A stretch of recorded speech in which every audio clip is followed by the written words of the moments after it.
remove the transmitter's protective field, and the Russian signal reasserts itself. It is being used, for as we are aware, by the German civil service. There in Germany it's called Weiterset, and it is mainly a protective mechanism to ensure that a German civil servant, especially on external affairs duty, is able to keep his composure in negotiations, or especially with other people, other countries, to make sure that they're not influenced. The German government denies using the Weiterset, but Mikrowski is sure it works. That's one approach to the problem, but there's a more likely solution. The Russians might be trying out a form of over-the-horizon radar, which would allow them to locate incoming objects with extreme accuracy, even if they're totally out of line of sight. One analysis says every woodpecker pulse carries a sophisticated code. Each pulse lasts 3,100 microseconds. Over a sequence of 100 microsecond intervals, the signal is counted as a 0 until it reverses phase or direction. Phase reversal changes the 0 to 1. Each further reversal alters 1 to 0 and back again until all the pulse has been transmitted. The final list gives what's called a maximum length pseudo-random binary sequence, a unique code. When a signal is returned from an approaching object, it can only be used if its pattern matches precisely the pattern of the transmitted signal, a sort of key that fits into a lock. The result gives a radar system which can see 5 times further than any ordinary radar of the same power, or more likely, 5 times more accurately at the same distance.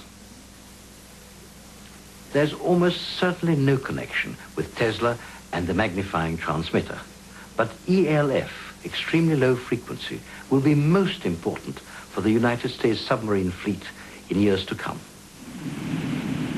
Could submarines be protected by a development of Tesla's wireless work? Submarines are at their most vulnerable when they approach the surface to communicate with their headquarters.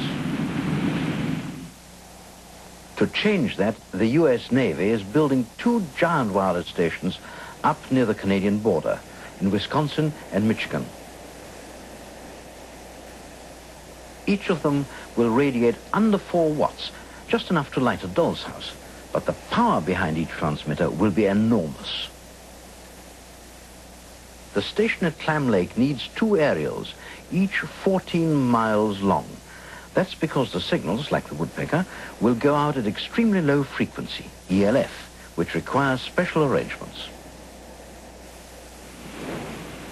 Because ELF is low frequency, it takes a long time to send a message, but it does penetrate the ocean to great depth.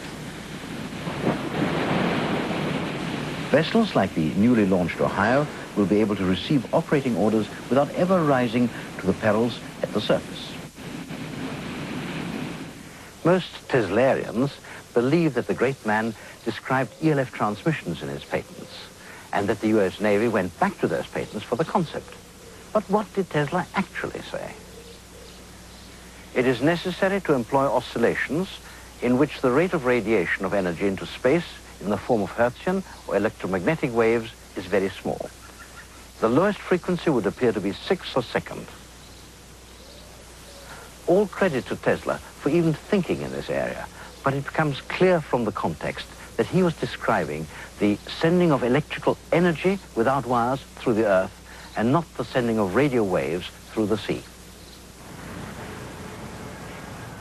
We're in at the beginning of a new scientific cult, based on what seems to be misunderstanding of Tesla's work. The problem for modern Teslarians is that Tesla himself got it wrong. His wireless experiments were based on inaccurate theory, and power transmission without wires can never be made to work efficiently. It was Tesla's search for the Holy Grail, and it failed. He never had another success. And as time went on, his behavior became more and more obsessive. By the 1920s, his only real friends were pigeons. He came here to Brown Square in New York to feed them regularly. particularly a favorite one of his, which he loved like a brother. He socialized only once each year, his birthday, when he gave a party for journalists who were looking for gee-whiz stories.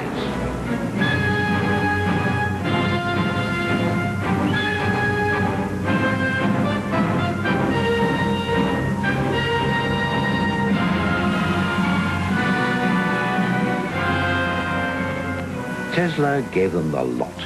Weather control, death rays, interplanetary messages. At the same time, his name faded from the role of serious scientists. The sad thing is that he did still have brilliant ideas for the future, but nothing to do with electricity. In the 1920s, he designed this vertical takeoff aircraft.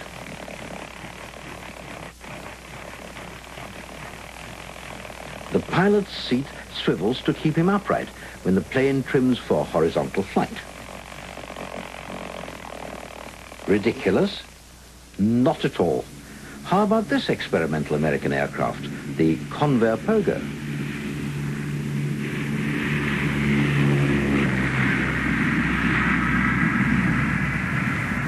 He planned to power the plane with another of his inventions, the bladeless turbine.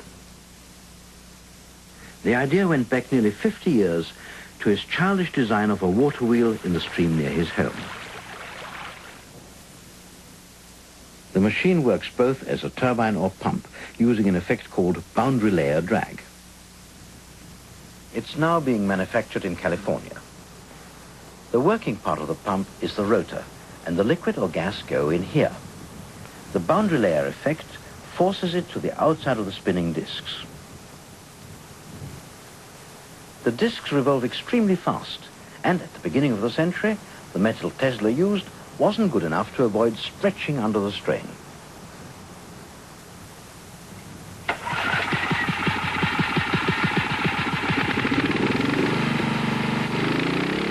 That problem has now been solved by C.R. Purcell, the reinventor and improver of Tesla's concept. His 5-horsepower machine throws 100 gallons of water a minute, but the device's real value is its amazing flexibility. This pump has a unique capability of pumping a wide variety of materials. For instance, we pump half-inch diameter rocks up vertically 65 feet in a small amount of air. We also can pump live fish from the nets in the ocean right up to the cannery without damaging the skin of the fish at all. We pumped a trub sludge for a brewery that was 82% solids, which I believe is a world record for this type of pumping. This idea of using boundary layer drag is Tesla's basic idea. But Tesla is mainly remembered today for the wrong reasons, for the things he didn't do. Why have his real achievements suffered such a total eclipse?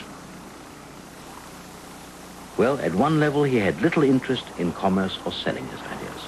Unlike Edison, Westinghouse, or Marconi, he left no company behind him with a vested interest in promoting its founder's name.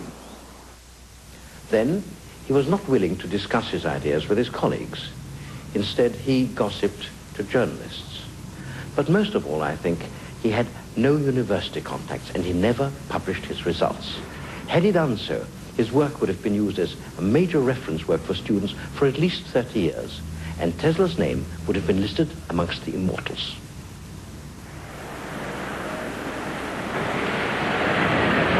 Tesla died in 1943, out of phase with his world to the last. Only 5 months after his death, the United States Supreme Court set aside some of the Marconi claims to have invented wireless. Other people, Tesla included, had done the work first. But his best memorial is not wireless, nor is it the work done in his name today. Instead, it's all around us, in the world of electricity, he left to lighten our darkness.